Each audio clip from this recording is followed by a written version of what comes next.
Em nome de Jesus, em João, no capítulo de número 7, nós estamos estudando o livro de João, e eu gostaria de ler com vocês o capítulo 7.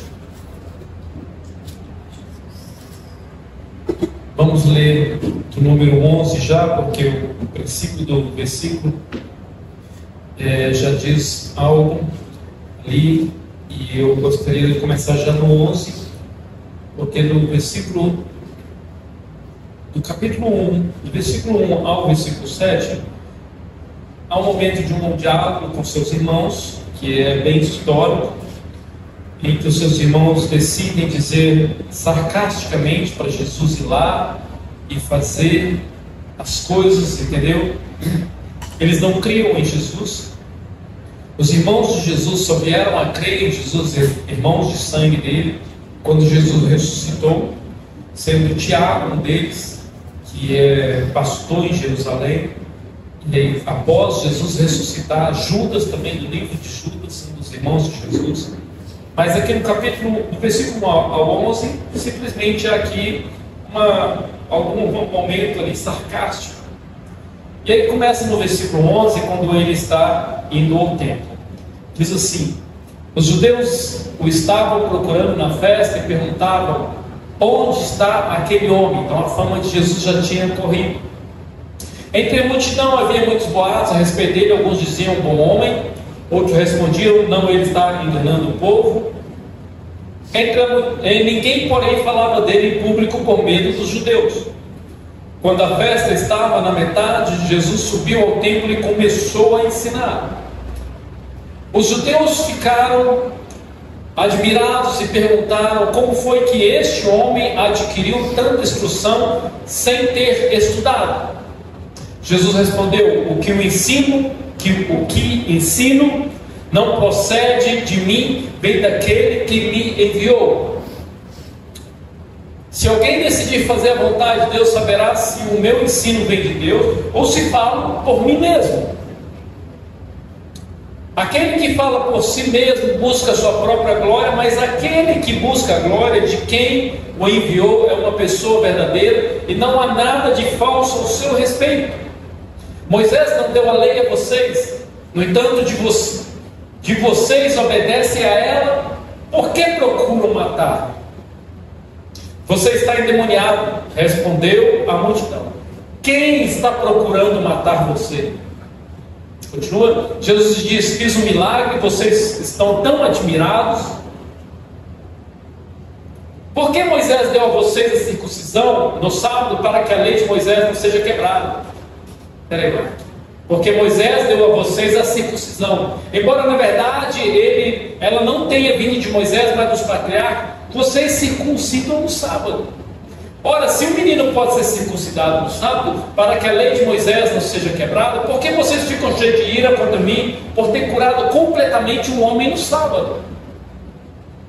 Não julguem apenas pela aparência, mas façam julgamentos justos.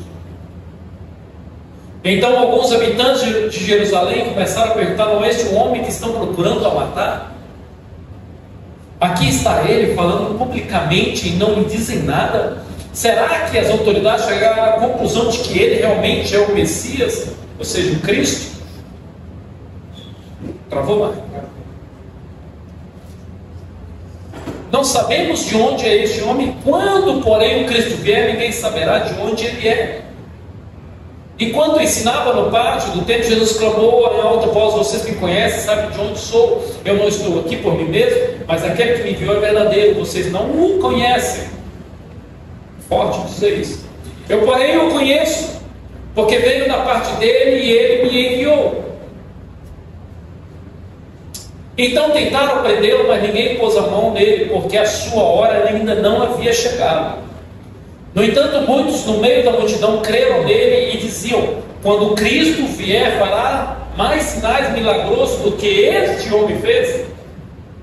Os fariseus ouviram a multidão sussurrando essas coisas sobre ele. Então os chefes dos sacerdotes e os fariseus enviaram guarda do templo para prendê-lo. Jesus lhe disse: estou com vocês apenas por pouco tempo, e logo irei para aquele que me enviou. Vocês procurarão por mim, mas não me encontrarão. Vocês não podem ir ao lugar onde eu estarei.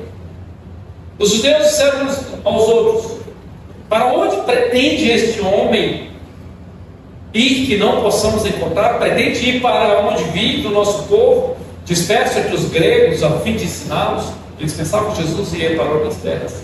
Os judeus disseram o que ele quis dizer quando falou: vocês procurarão por mim, mas não me encontrarão, e vocês não podem ir ao lugar onde eu estarei. O que ele quer dizer com isso? No último e mais importante dia da festa, Jesus levantou e disse em alta voz: se alguém tem sede, venha a mim e beba. 38. Quem crer em mim, como diz a Escritura, do seu interior fluirão rios de água viva. Vamos orar. Meu obrigado por tudo que o Senhor tem feito, pela tua palavra, pela tua graça. Agora nos ensina, Senhor, que tenhamos realmente, como a música diz, um coração ensinável para aprender a tua palavra. Peço pela tua misericórdia, Pai, que ela alcance a minha vida, alcance as vidas que estão aqui, que ela continue falando comigo como tem falado, e fale profundamente, Pai, na vida das pessoas que ouvirem ela, que ela não volte em vão, que tenhamos corações ternos e que possa produzir 30, 60, 100 vezes mais pelo poder do teu Espírito em nossas vidas, a tua palavra. Amém. Tenho sede de ti. Quem neste mundo de Deus já não teve mais sede e desejou tomar um copo d'água? Como beber esse líquido de Deus?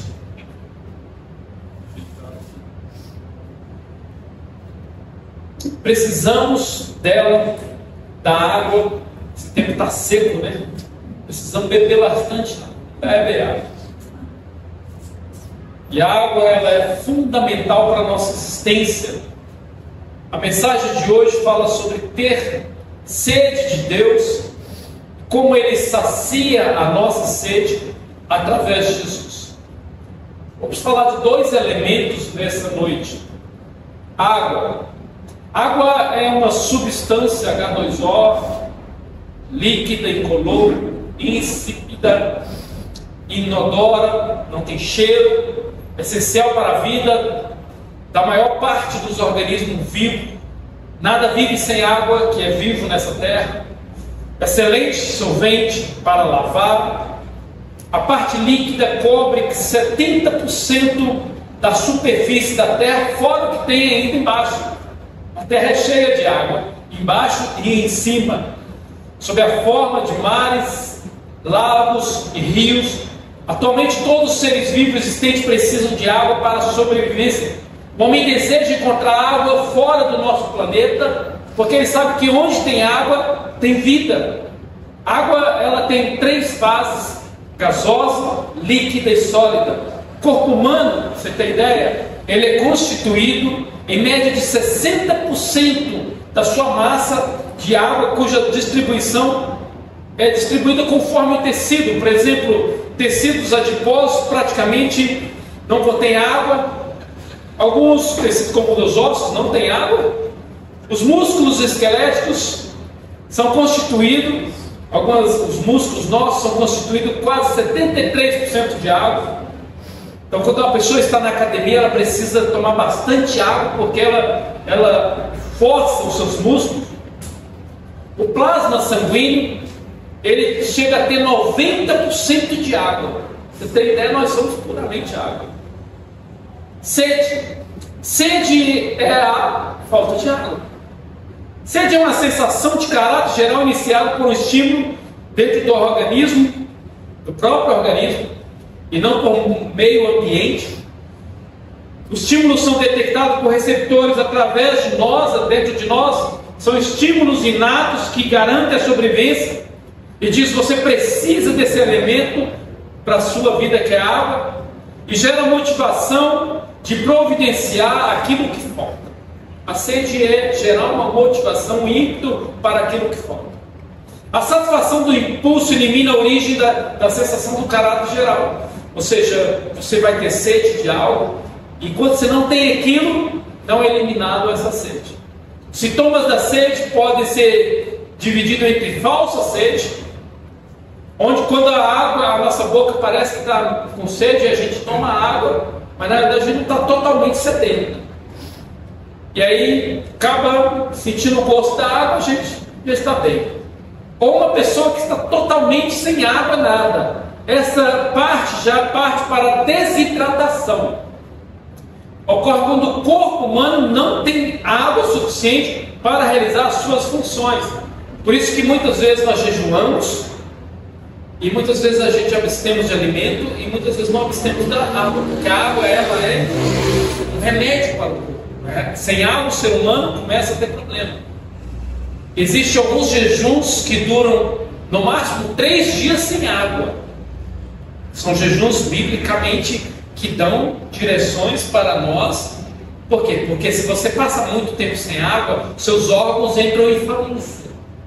Então precisamos entender isso. Ela pode ser, a desidratação pode ser leve, causar sintomas como fraqueza, tontura, dor de cabeça, fadiga, podendo levar à morte. Indivíduo desidratado apresenta um volume de sangue menor que o normal, que força o coração a aumentar o ritmo do batimento, e a desidratação ela é muitas vezes a morte em muitos países, em muitos lugares, por falta de água, levado a taquicardia, que muitas vezes é comum em criança. A criança está brincando, ela desmaia. Assim, nossa, a criança desmaiou por quê? Falta de água. A água ela é necessária para nós então. A água potável ela é uma água diferente de todas as águas. Ela é essencial para a saúde e bem-estar de todo ser humano. O acesso a essa água é aquela que pode ser consumida sem ser contaminada por agentes químicos, biológicos, curto ou longo prazo. Nós temos vários sucos hoje que têm água, mas aí eles têm açúcar, tem os componentes para mantê-los ali sem azedar ali nas prateleiras. Tem sucos aí que duram 7, 8 meses na prateleira, não azeda, não estraga, porque é muita química, mas contém água, mas é contaminado. A água de verdade é diferente. A qualidade dessa água não está relacionada com as substâncias químicas e partículas que são jogadas nelas. É uma quantidade natural que já é existente nessa maravilhosa criação que Deus fez para nós. E aí a gente usa ela. Água contaminada é algo diferente. A água contaminada é algo que traz risco às vidas das pessoas, muitas doenças, entende? Vem por causa da água contaminada, geralmente contendo micro-organismos que danificam nossos órgãos. A diarreia é causada por diversos fatores, como rotavírus, que mata muita gente porque a água está contaminada. A água ela vem, as pessoas tomam e ela faz muito mal. Causa doenças parasitárias, como esquistossomose, oncocercose, que são doenças causadas pela água em nós, que vai para os nossos organismos e destrói-os. E muitas vezes a água é contaminada por mosquitos. Os mosquitos são grandes vetores que contaminam a água e são problemas de saúde pública.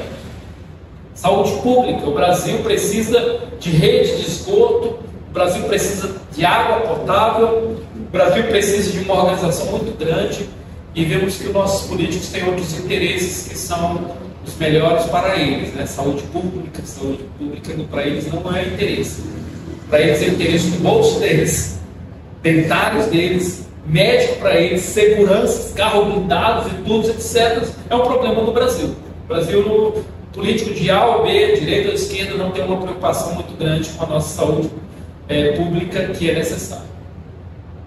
Estima-se que cerca de 4 em cada 5 das doenças estão relacionadas com a água, com o uso de água contaminada. Muita gente morre por causa da água. A água ela é diferente de todos os outros líquidos. Por exemplo, nós temos o preferido de todas as pessoas, a Coca-Cola. A Coca-Cola é uma substância misturada.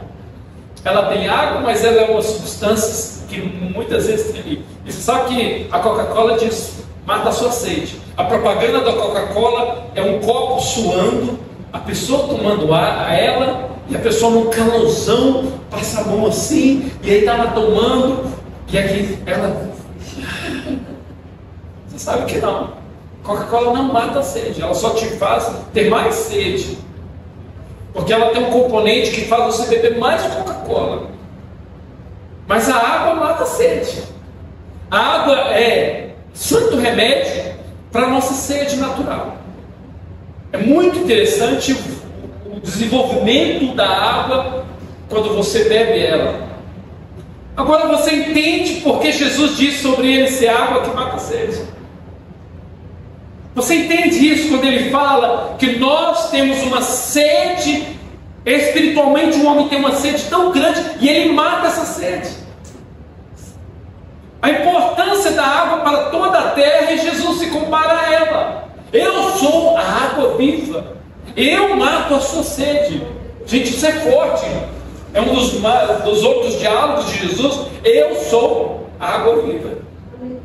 Tudo está ligado à água. Jesus está dizendo que tudo está ligado a Ele. O mundo espiritual, o ser humano que é espiritual, está ligado a essa água que é necessária para a vida dele. Por isso ele diz: eu sou a água viva. Quem vier a mim não vai ter sede. Tudo depende da água. Jesus está dizendo: tudo depende dele. Então deixa eu fazer uma pergunta. A pergunta é: você está satisfeito? A gente tem de entender essa pergunta, porque nos últimos anos tem havido algumas campanhas publicitárias que elas tentam satisfazer o ser humano. Sobre satisfação, a ideia é satisfazer o que o cliente deseja, é procurar uma sede nele e satisfazer aquela sede, ou criar uma sede também, né? Porque a ideia também pode ser criar uma sede. Por um tempo, quando você assistiu um anúncio daquele chocolate Snickers, o chocolate ele diz realmente o que satisfaz. Ou seja, a ideia do marketing é realmente fazer com que você deseja comer aquilo para satisfazer. Você já viu um comercial do Gatorade, que é aquele líquido, né, que você toma, que também não é água, mas é um líquido que diz que Gatorade é satisfação que auxilia o profundo e sedento do corpo. O marketing quer dizer isso para você. E existem muitos outros produtos que eles prometem que vai matar a sede, vai desenvolver você, a satisfação vai acabar com aquilo que você está saciando, desejando.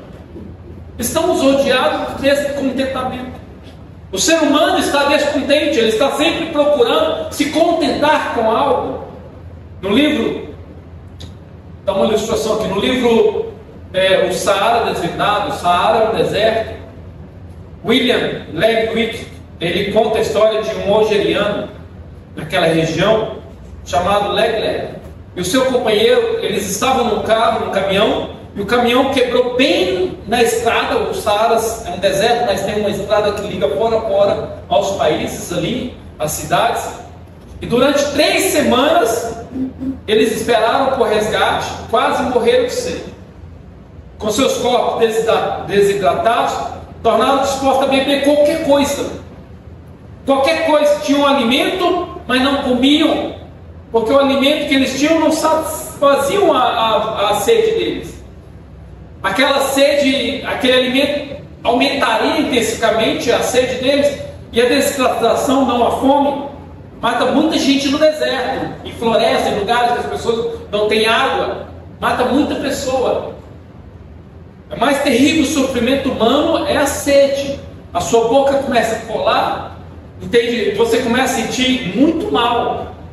Os fisiologistas usam a base dessas águas, a base das palavras gregas, para darem um nome a algumas situações. Por exemplo, o Saara, ele é um nome que diz provocador de sede, porque é um deserto onde, quando você pisa nele, você já começa a sentir na sua própria pele, na sua própria boca, vontade de beber água. Você está num ambiente assim. E no caso desse algeriano com seus companheiros, quando o caminhão quebrou, eles poderiam dizer que eles estavam numa progressão de sede. Uma sede comum para uma sede mais terrível. Alguns nomes como hipertipsia, que é uma sede intensa temporária. Eles comiam, mas eles tinham sede. A pessoa que tem diabetes tem essa sede. Ela come alguma coisa e de repente parece que a boca está seca. E eles passaram para uma outra sede chamada polidicimia, ou polidicima, que é uma sede excessiva a ponto de você beber qualquer coisa. E aquela sede, esse termo usado para eles, é como uma sede que eles bebiam qualquer coisa que eles viam na frente, que era líquido. E às vezes as pessoas têm uma sede chamada uriposia, quando a pessoa consome a própria urina quando ela está com sede. Ou a hipoposia, quando a pessoa consome o sangue. Alguém está num lugar e ela vê um animal, ela mata o animal e toma o sangue do animal que está com sede. E aí debaixo daquele caminhão, eles vendo o sol, dia após dia, o corpo desidratado, eles queriam beber qualquer coisa. Eles estavam para morrer desidratado. E no caso de Leg, a sede se transformou em uma sede permanentemente ali extrema. E há diferentes nomes, como eu disse, para essa sede. E aquela sede, a pessoa adota um fim que ela não quer saber, ela quer beber algo para tentar satisfazer. E aí, como não existia nada, nenhum algo para beber, eles abriram o radiador do caminhão e beberam a água do radiador do caminhão. E aí é chamado de polidicimia, que é uma sede excessiva que leva as pessoas a beber algo, seja lá o que for. Eles começaram a beber veneno, ou seja, eles começaram a beber veneno. Foi o que Leg e seus companheiros começaram a beber naquele lugar. Você sabe que o mundo está cheio de coisas que não satisfazem. As pessoas espiritualmente, sentindo no físico delas, elas têm sede. Pergunte a um viciado na droga. Muitos deles sabem que tem sede. Quem compra um cigarro, vê aquela foto do pulmão todo arrebentado, um esquelético ali. Ela sabe que está ali, mas ela está com uma sede que ela quer preencher no veneno. Pergunte a um alcoólico. Um alcoólico, ele não vê a hora de beber e embriagar. Ele tem uma sede nele e ele está tirando essa sede no veneno, que é o álcool. Pergunte ao viciado em jogos, pergunte à pessoa viciada em sexo, pergunte ao materialista.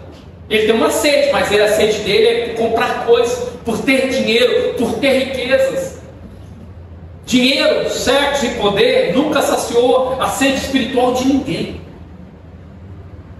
E as pessoas estão como se estivessem num deserto, sedentas, mas muitas vezes elas estão bebendo água de radiador, porque essas coisas não saciam a sede dela. Essas coisas são substitutos perigosos para a água viva prometida por Jesus. É tudo que essas coisas fazem em última instância, é matar. É matar. A menos que nós temos Jesus, a vida é uma confusão. Por mais que as pessoas estejam procurando nessas coisas, porque uma vez que temos doentes paladares espirituais, cada escolha que fazemos é errada. Quando nós não entendemos que é aquilo, por quê? O que acontece? Com Leg, o homem do livro, ele estava explicando o seguinte, que aquela pessoa, ela viu o líquido e ela tinha tanta sede que ela não quis saber que aquele líquido. Então no consciente dela, ela está ciente que aquilo faz mal, mas ela bebe aquilo para tentar satisfazer a sua sede. E o mundo espiritual e as pessoas estão caminhando nessa direção.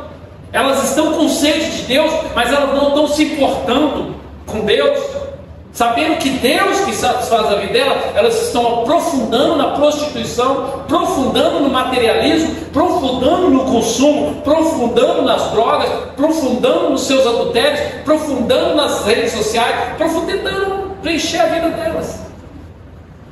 A menos que nós temos Jesus, tudo isso se torna comum na vida das pessoas, como se fosse matar a sede delas. Porque uma vez, eu acho que precisamos entender isso. Vou dar um exemplo que está em Jeremias capítulo 2, no versículo 13. Deus falando para o povo dele. Porque é comum para o mundo lá fora não se importar com essas coisas. Mas para o povo de Deus tem que ter um entendimento sobre quem é a água viva e o que é uma cisterna. Uma cisterna. Diz assim: o meu povo cometeu 2 crimes. Deus diz: o meu povo cometeu 2 crimes.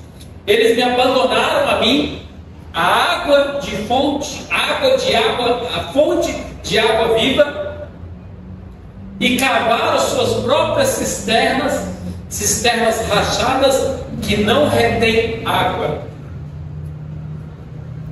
Então, o povo de Deus cometeu 2 crimes lá no Antigo Testamento.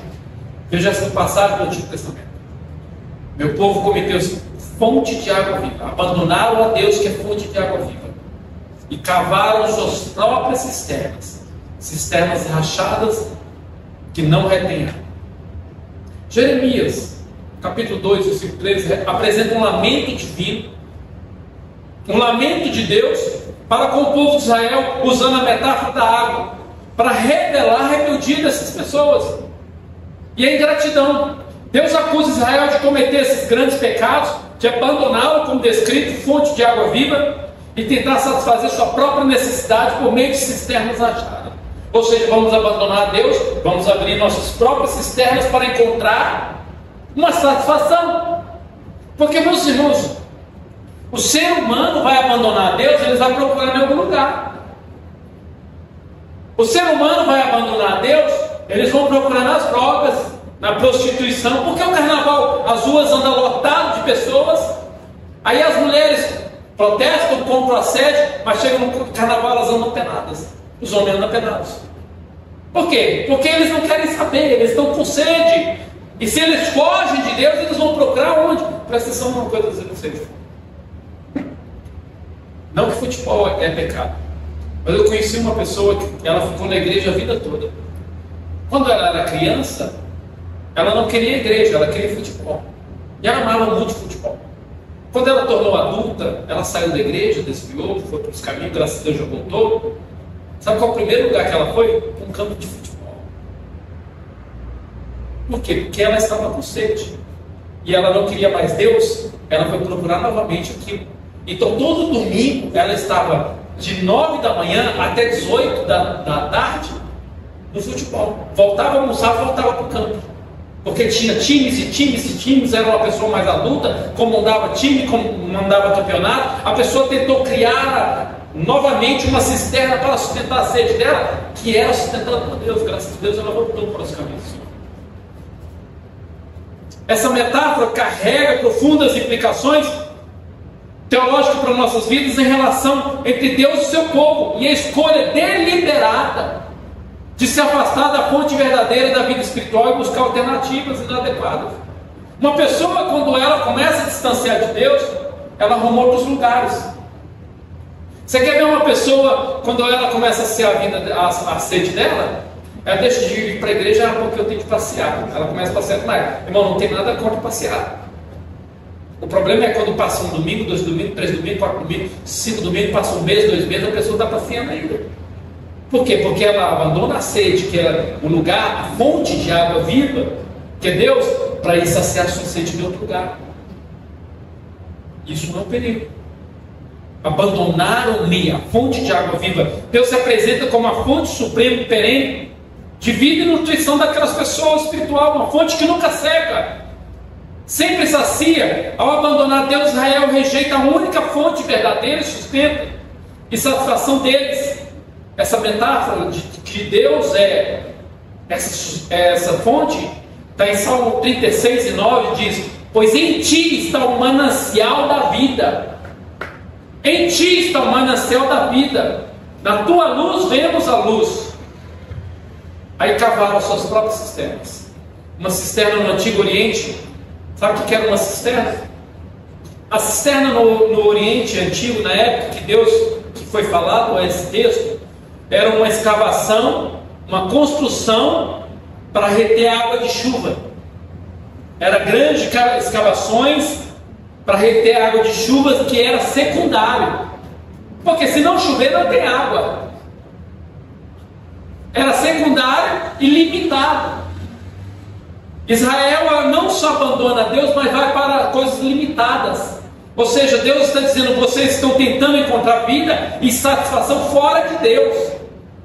As cisternas, no entanto, são rachadas, não conseguem reter águas, e simboliza a futilidade da tentativa humana de encontrar sustento espiritual fora de Deus.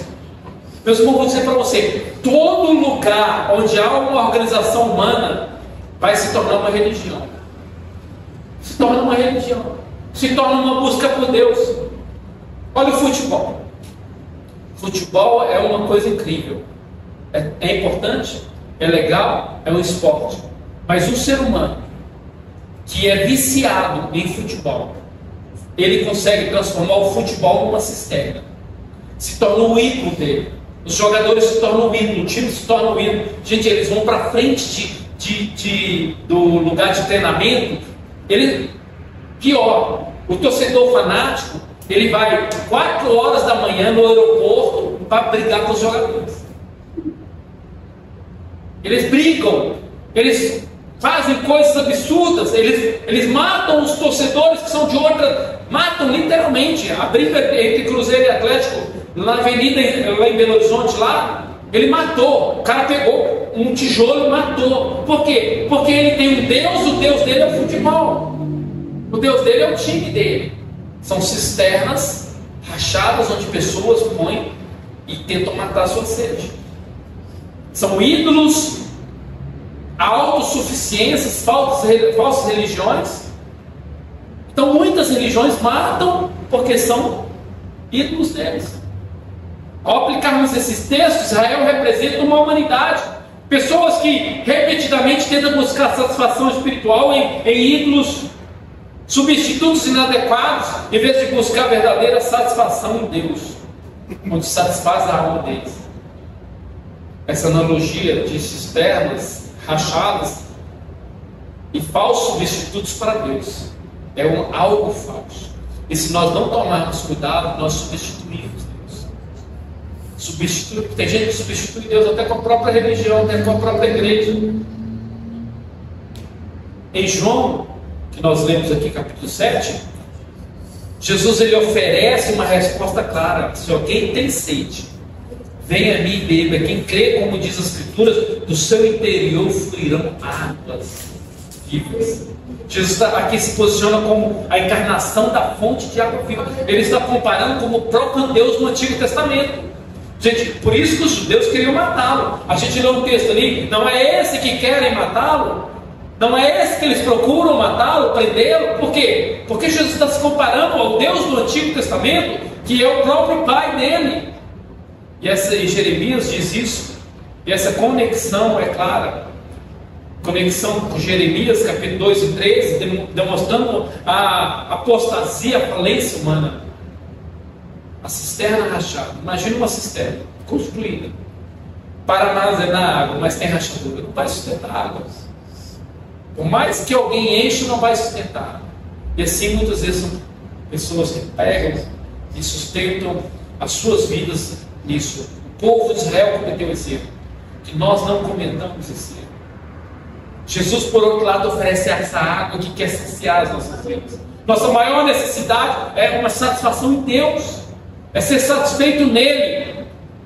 Essa ilustração que eu vou contar agora parece ridícula, mas é uma escolha espiritual entre Deus e as demais coisas. Um viajante no deserto, ele estava caminhando e ao chegar no deserto, a um lugar com muita sede, ele encontra um oásis. O que é um oásis? Um oásis é um lugar onde a água naturalmente sobe. No meio do nada, a pessoa está caminhando, começa a surgir água e se torna uma fonte de água. Ao invés dele beber água ali, que está ali naquela água, ele começou a cavar poços em outro lugar, procurando na areia, jogando areia no rosto, e assim, procurando areia e tentando encontrar água, vendo a água ali. E é isso que o ser humano muitas vezes faz. Por causa do seu coração pecaminoso, nós estamos oferecendo Jesus. Jesus é essa água, mas ele está procurando. Ele está procurando, ele quer ignorar essas coisas. E a gente tem que tomar cuidado com isso. Porque eu vou dizer, olha essa frase: somos feitos por Deus e feitos para Deus. Você lembra que a água é o único alimento que sacia a sua vida. Você pode tomar uma coca, tomar um suco, tomar qualquer outra coisa, não vai saciar a sua sede igual a água, não vai alimentar os seus órgãos como água. A mesma coisa somos nós. Fomos criados para Deus e por Deus. É nele que encontramos satisfação. E quando não vamos a Ele, nós vamos morrer. Porque são cisternas vazias, secas. A frase somos feitos por Deus e feitos para Deus expressa uma verdade muito grande. Ela resgata uma noção filosófica de Aristóteles, que da causa final. Ela resgata no qual todo ser tem um propósito último. Se fomos criados por um ser supremo, nossa existência carrega um objetivo intencional que transfere o mero caso. Somos levados a Ele porque fomos criados por Ele. E olhando na nossa tradição cristã, como refletido em passagens como Colossenses 1,16, todas as coisas foram criadas por Ele e para Ele. Nossa essência e finalidade são arraigadas na vontade divina.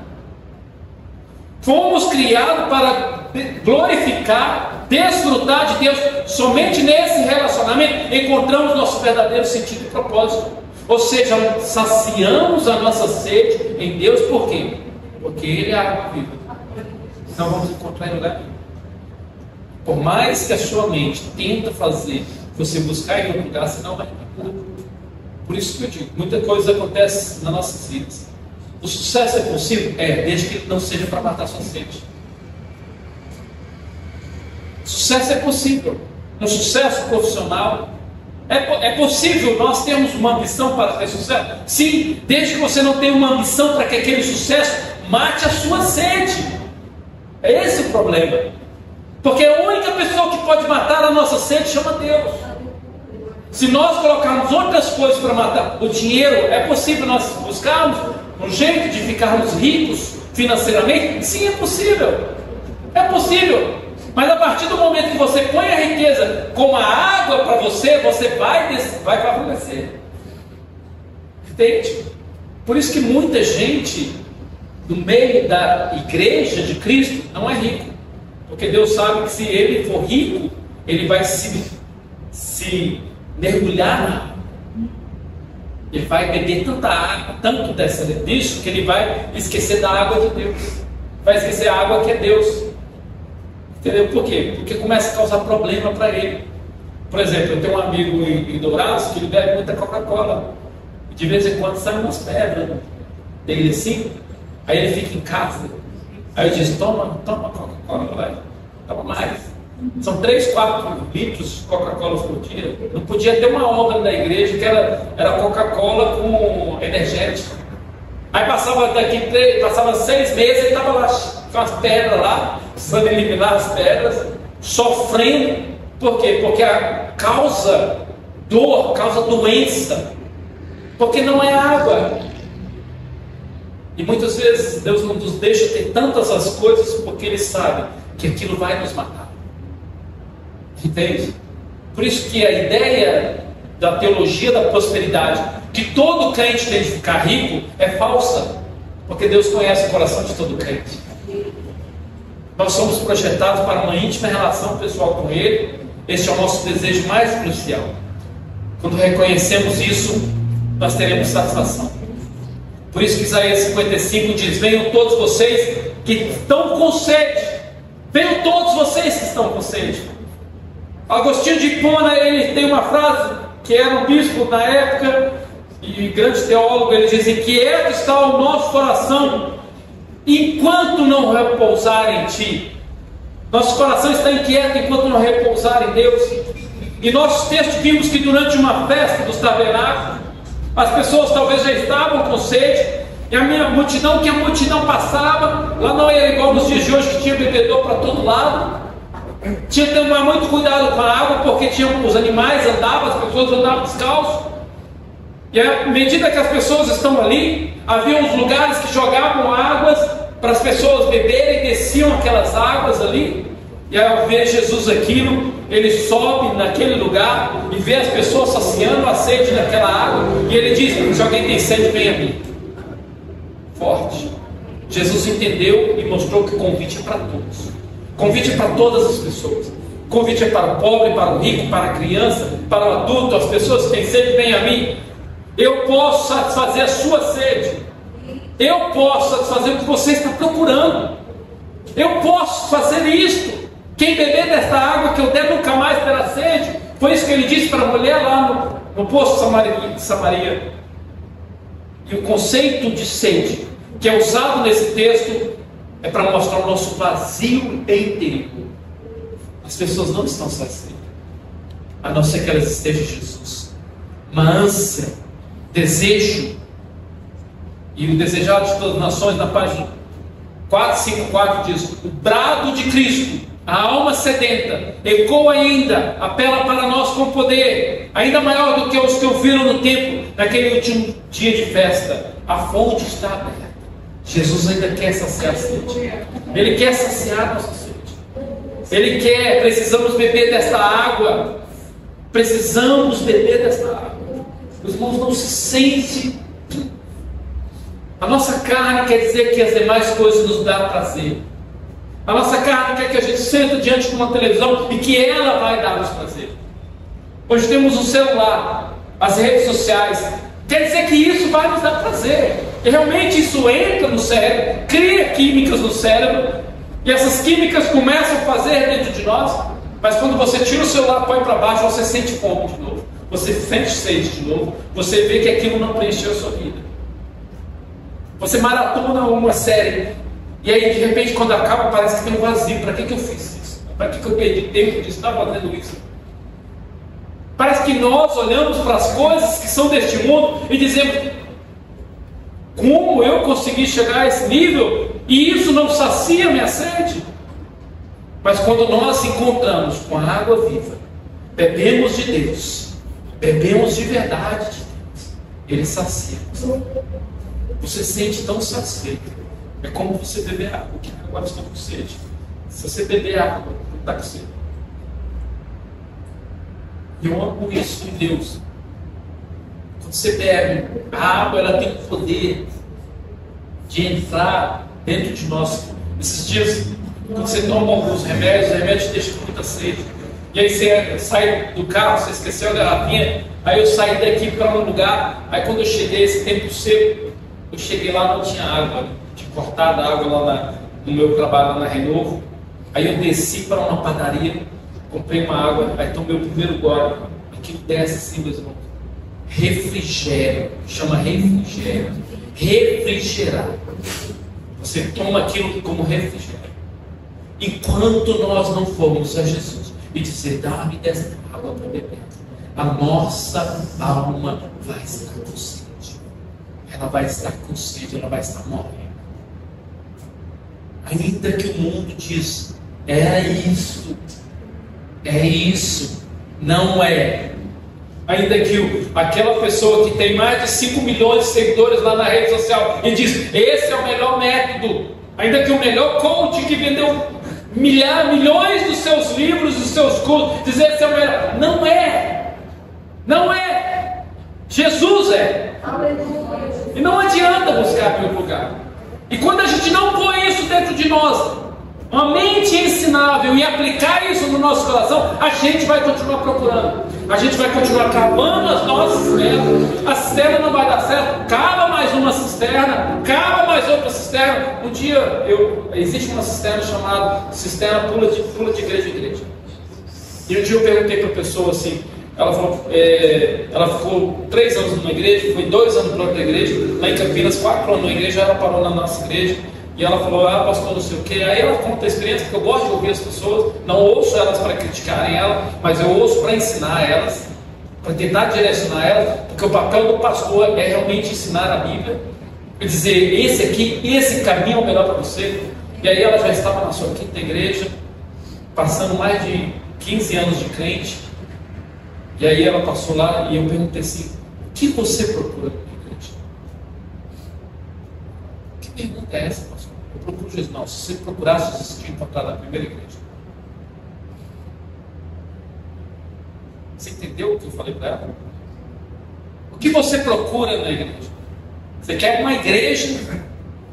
Ah, não, você sabe que a gente vai para a igreja e procurar Jesus. Se você tivesse procurado Jesus, encontrado Jesus na primeira igreja, você não tinha saído. Porque a primeira igreja dela era uma igreja batista. Aí ela se aprovou num monte de igreja, chegou na igreja batista de novo, que era a minha quinta igreja. As pessoas até fazem isso. Aceitam, vai numa igreja, aceitam Jesus, sabe por que eu de igreja em igreja. Algumas igrejas são imperfeitas, a gente precisa realmente fazer com que elas morram. Infelizmente, estou falando sério, que existem igrejas aí que são tóxicas. As igrejas fazem mal para as pessoas, os pastores fazem mal para as pessoas, os próprios membros fazem mal para as pessoas. Eles tratam, eles não se corrigem, eles tomam ceia como se nada tivesse acontecido, saem da ceia já fofocando, já fazendo mal. Os líderes são pessoas tóxicas, acobertam abusos dentro da igreja. Existem igrejas que precisam pessoas saírem de lá para elas acabarem. Mas não estou dizendo sobre isso. Eu estou dizendo de pessoas que estão entrando em igrejas boas, igrejas bíblicas, e ficam nelas 2 anos, 3 anos e saem. Por quê? Porque elas estão montando cisternas para elas. Porque o dia que elas encontrarem Jesus, elas não saem de uma igreja bíblica, uma igreja que está caminhando para a perfeição, porque nós somos perfeitos. Porque é isso que precisamos procurar: Jesus, para sermos saciados, cheios de Jesus. Quanto Jesus não me encheu tudo. Por isso que ele diz, sermos cheios. O versículo 38, ele é bem claro, que ele diz assim, no versículo anterior ele diz: quem tem sede, vem a mim, beba da água. Aquele que tem sede, vem a mim, beba da água. Se alguém tem sede, vem a mim, beba. Quem crê em mim, ou seja, o beber é crer. O ato de eu pegar o copo de água e pôr na minha boca, é o ato de eu acreditar que a água vai fazer bem para mim. O ato de eu crer em Jesus é o ato de eu acreditar que aquilo vai fazer bem espiritualmente para mim. É aquilo que vai precisar fazer. O ato é crer em Jesus. O que é crer em Jesus? O que é crer em Jesus? Você sabe o que é crer em Jesus? É crer na sua obra. Crer naquele que me enviou, foi isso que ele disse para as pessoas. É crer naquele que me enviou, é crer em Deus. É crer que ele me enviou para fazer algo, que é cumprir o papel, que ele cumpriu a sua missão, que é morrer na cruz do Calvário. É crer que ele me enviou. O dia que ele falou que ia morrer na cruz, os discípulos: imagina que você vai morrer na cruz, Jesus. Ele: peraí, quem me enviou falou para mim fazer isso. É crer que ele foi para morrer para as pessoas. É crer que ele ressuscitou. Crer em mim é crer que Jesus ressuscitou no terceiro dia. É crer que ele é o meu Salvador. É crer que eu posso confessar os meus pecados a ele e ele vai me redimir. A partir desse momento, é crer que essa sede espiritual vai ser saciada. E é a partir desse momento acontece algo na vida de cada um que crê. Sabe o que acontece? Rios de água fluem. Nós somos projetados para sermos rios. Nós não somos projetados para ser lago. Qual que é a diferença de lago e rio? Lago é água parada, ambiente de água parada. Rio são braços de oceanos, ou de águas de lençóis que descem e vai formando rios até desaguar no oceano. É água viva correndo e fluindo todos os dias. Enchei-vos do Espírito Santo. É isso, nós precisamos ser cheios do Espírito Santo. A água é um retrato do Espírito Santo em nós, e assim como a água produz a fecundidade, ou seja, você sabe que tem a água dentro do ventre quando está gerando uma criança. Aquela água, ela serve para ajudar a criança. O Espírito Santo, ele faz isso em nós. Ele vai nos gerando desde quando aceitamos a Cristo, para nos formar e tornarmos cristãos maduros. E aquilo vai gerando em nós, para nós sairmos para o mundo, sairmos para fora, para sermos pessoas para fora com o DNA de Deus. E o mesmo Espírito nos satisfaz, nos capacita em sermos um rio de água. Estamos tornar-se rios de Deus. Minha mais profunda sede na alma não é apenas para ser um receptáculo. Eu não posso ter sede só para receber Jesus, mas eu tenho que ter sede para ser um rio. E você sabe por quê? Porque rios não podem ser parados. Rio não para. Rio, volta à correnteza do rio, ele vai embora, ele desce. Tente parar o rio Amazonas, ninguém consegue. Às vezes faz uma barricada aqui, ele rompe e vai embora. O Nilo, são os maiores rios, Amazonas, Nilo e Mississippi. Ninguém para esses rios. Não, eles não podem ser retidos. E nem nós deveríamos ser retidos. Estamos tão saciados e cheios de Jesus que nosso rio flui para as pessoas. Assim como os rios são locais de vidas, onde há um rio, há vida. Onde há rio, há bichos, animais, há árvores. Assim nós, quando Jesus sacia a nossa sede, nós tornamos rios. Por isso eu disse, todas as nossas conversas precisam mostrar que nós estamos cheios de Jesus, porque dá vida para as pessoas vêm dizendo para nós que querem morrer, que querem se matar, que não sabem o que fazer da vida, que não sabem o que mais fazer. Nós somos vida para essas pessoas. Você já percebeu isso? Como fluímos para essas pessoas? Rios mudam coisas, não mantém o estado natural, está constantemente limpando o ambiente. Eles mudam de rumo, eles alteram a profundidade, correm mais profundo e às vezes eles até transbordam as suas margens. Na chuva o rio transborda. Há sempre progresso, sempre há um empurrão para frente. Rios descreve adequadamente como as águas fluem de nós. Como fluem e transformam o que acontecerá. Por isso que cristão sempre cresce, sempre vai para frente. Maturidade espiritual é sempre se tornar um rio mais largo, é sempre crescer. Por isso nós não podemos ser uma igreja só para nós, porque a igreja só para nós é largo e acaba secando. Olha a Europa foi em grandes avivamentos. Hoje há igrejas lá menores do que se pensa. Havia na Europa igrejas que cabiam 25 mil pessoas. Hoje a maior igreja da Europa tem 500, 300 pessoas. O próprio Charles Spurgeon pregava para 17 mil pessoas dentro da sua igreja sem microfone. A sua igreja hoje não existe mais. Esse monte de pessoas. Por quê? Porque se a igreja começar a se tornar lá, por isso que a igreja investe em missões. Olha o nosso quadro lá, nós vamos apoiar missões. Nós vamos sempre apoiar missões, porque a igreja tem que ser rio. Nós sempre vamos falar de evangelismo, porque a igreja tem que ser rio. Nós sempre vamos falar de nós ganharmos vida, porque a igreja, ela flui para fora. Se alguém tem sede, venha a mim, beba. Quem crê em mim, diz a Escritura, do seu interior fluirão rios de água viva. Este versículo, para nós concluirmos, sugere que a fé em Cristo transforma o crente em uma fonte de vida espiritual, que transforma a borda para os outros. Transforma. A sua vida é tão transformada, Marco, que vai transformar os seus amigos lá na escola. Vai transformar o dia que você vai trabalhar.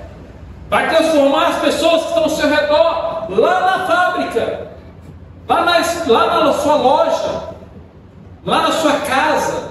É uma transformação de vidas que vai transformar as pessoas, como os rios fazem, como os grandes rios fazem ao redor. A teologia da graça não apenas enfatiza o recebimento da vida abundante. Quando recebemos a graça de Deus, mas também o chamado para compartilhar essa vida, impactando o mundo ao nosso redor, com amor, o Evangelho e a obra do Espírito Santo que flui através de nós. Jesus veio para matar a sede de cada um, veio matar a nossa sede, saciar as nossas sedes, para que nós somos rios para as pessoas de fora, transformar as nossas famílias, transformar os nossos vizinhos. Essa água nunca cessa, nunca cessará. Falando da Europa novamente,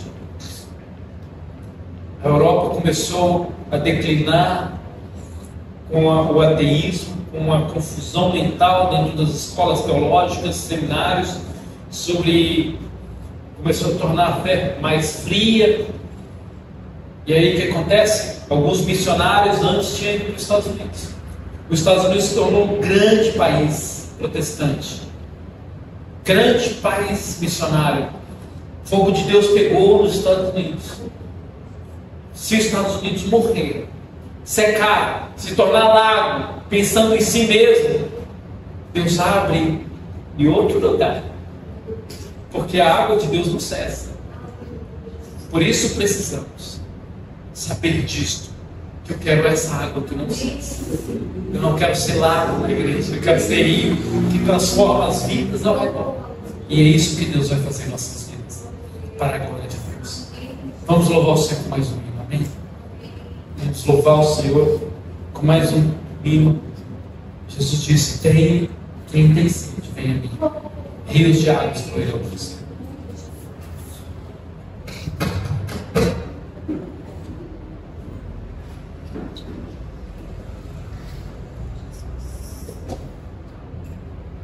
Jesus.